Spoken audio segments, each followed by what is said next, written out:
Le signe du singe, nouvelles et histoires courtes, voire très courtes, écrites par Bruno Gaucher et lues par Yannick Soulier. L'ange des chutes. J'ai été touché par une angoisse électrique. La décharge est terrifiante. Quand l'angoisse électrique vous touche, vous sursautez, vous êtes vraiment secoué sur le moment. Une fois la douleur passée, vous pensez que c'est terminé. Mais vous avez tort. Ce n'est que le début. Car vous voilà chargé de son électricité. Et dès que vous touchez quelque chose, c'est comme si vous touchiez une prise, un fil dénudé. Et on en touche des choses dans une journée. Un robinet, un rasoir, une poignée de porte, une tasse à café. Ce n'est que le début de la liste. Ça fait mal. Et à la longue, ça vous épuise. Vous commencez à vous méfier de tout, à éviter les autres aussi. Pas la peine de leur filer des décharges supplémentaires, chacun en a bien assez de l'électricité. On dit qu'elle est dans l'air, mais elle est dans les gens. Je le sais maintenant. Enfin, celle qui est en moi, c'est certain, elle est bien présente. Et ce n'est pas de l'électricité à fleur de peau, à la surface. Non, c'est vraiment dedans, vraiment à l'intérieur.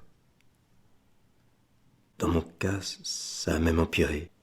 Ou plus exactement, cela s'est transformé, oui, c'est ça. De pile, je suis passé à transformateur. L'électricité a fini par disparaître en surface. Et ce qui était une angoisse électrique est devenu une angoisse des profondeurs. Celle-là vient du ventre, assurément.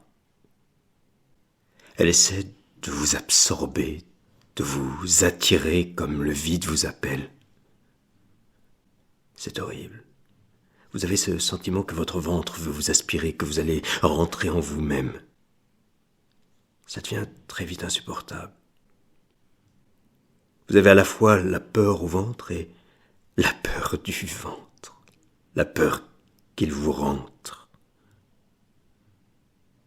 Pour ne pas rentrer en moi, je me suis précipité dehors. Je ne sais pas comment, mais je me suis vite retrouvé sur un pont assez haut au-dessus de l'eau.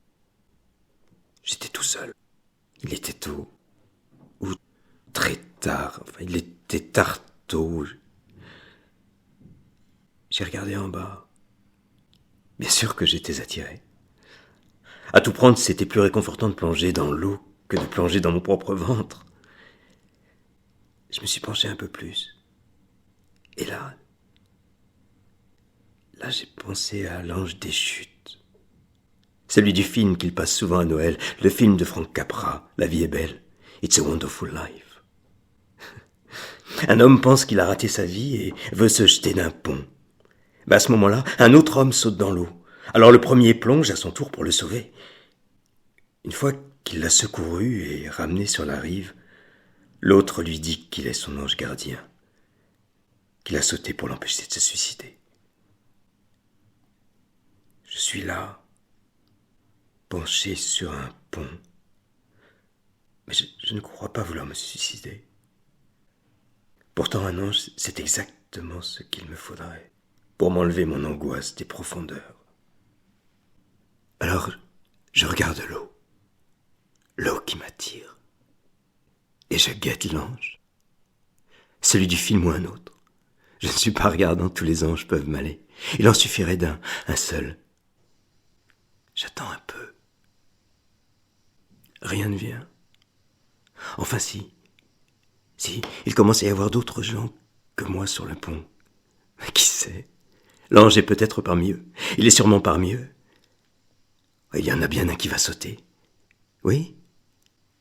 Non? Il faut que je me penche un peu plus. C'est ce qu'il doit attendre, comme un signal pour intervenir. Alors je me penche un peu plus. Je commence vraiment à être bien penché là, sur la rambarde. Très penché. Mais personne ne bouge.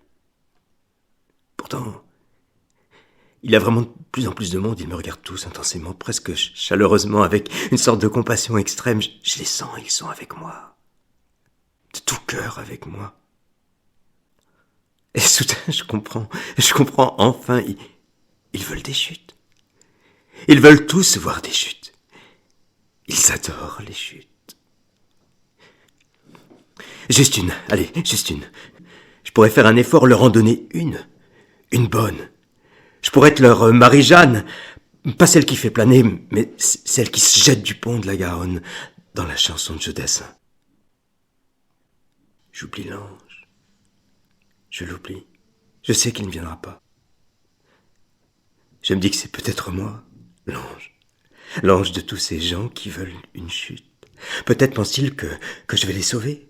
Mais c'est ça, sûrement ça, oui. À vrai dire, j'ai pas du tout envie de les sauver. Pas ces gens-là, non. D'autres peut-être, mais non, je veux bien être un ange pour ma mère qui me disait que j'étais un ange. Être un ange pour Ramélie, pour Gianni, pour mon vieux prof Roustem. Je pense que je suis sur un pont et que je pense trop.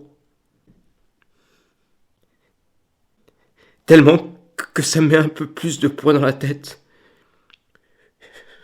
Une fois n'est pas coutume, un poids qui me fait pencher encore plus ah, mince, ça y est, je bascule, je tombe, je suis tombé, pouf, un grand plouf, radical.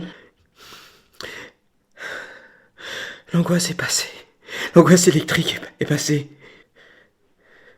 Avec ma chance, je pourrais bien tomber sur une anguille maintenant. Mais non, il se passe autre chose. Je me sens devenir. Un devenir plutôt qu'un avenir. Pourquoi pas? Mais un devenir quoi? Je me vois pousser des pinces, des antennes, une carapace bien épaisse. Je me vois devenir langouste. Alors là, c'est le rêve absolu. Une chute, mais idéale. Une chute parfaite.